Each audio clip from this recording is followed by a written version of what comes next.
Hello, Miss Shavna. I would like you to see how much I've improved throughout the semester, especially in rhetorical devices. So what better place to start than the beginning?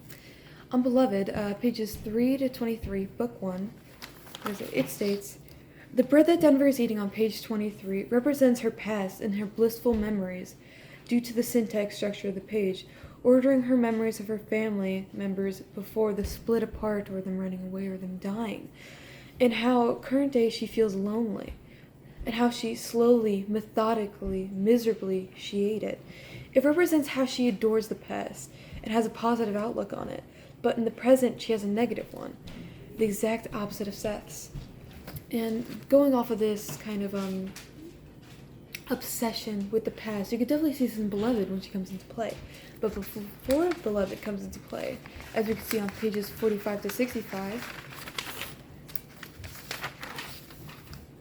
we see, "The closer the roses got to death, the louder their scent." Morrison, 57. Morrison's use of literary devices, the literary device synthesia, shows the reader that the roses, which are a representation of balance, are throwing everything kind of in a way out of balance. That to the point where the attendees of the carnival are getting nauseous and sick, like their senses themselves are out of balance.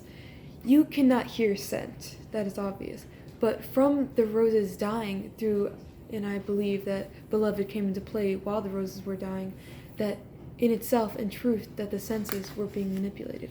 Morrison does this to show that something isn't right.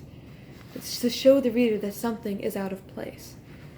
But moving on to Beloved, Book 2, on pages 198 to 211, it states, Morrison states, "Nobody saw them falling. Exhausted, finally, they lay down on their backs to recover breathing. The sky above them was another country. Withered stars, close enough to lick, had come out before sunset. For a moment, looking up, Seth entered the pitiful peace they offered."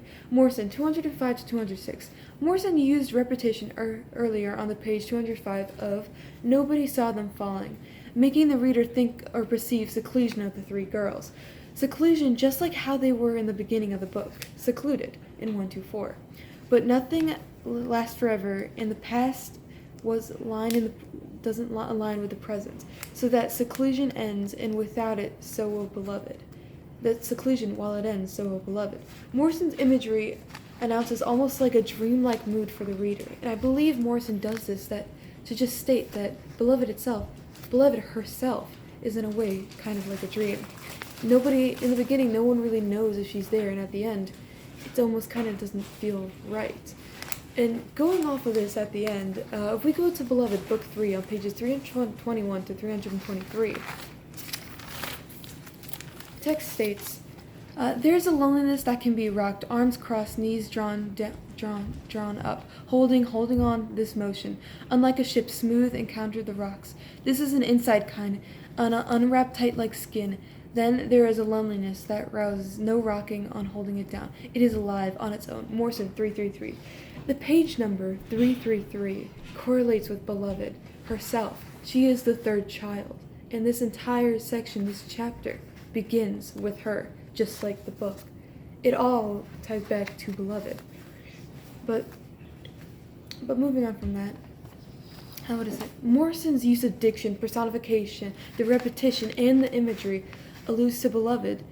How the past is filled, Beloved, how the past is filled with the hithered sweetness of the present, its life. The diction, such as wrapped like skin, shows the newbornness of the self, the newness of the past that was anticipated. The repetition, it was not a story to pass on, shows the occurrence of Beloved where nothing new. This has happened before. It is normal.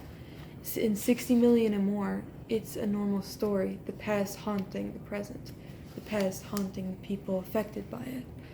And moving on with that, I have learned through rootness, I was able to understand the art should be political, and our Beloved truly is political. From Marie and Craft, I learned to take literature as it is and shun all biases prior understanding. I struggled with Beloved at first, but I grew from that struggle. Through Nobel Peace Lecture, I was able to understand literature's power and the effects the author's language has on the audience that reads it. And it helped me grow and learn more about literature that I never knew before. And because of this, I want to thank you, Michelle, for helping me learn.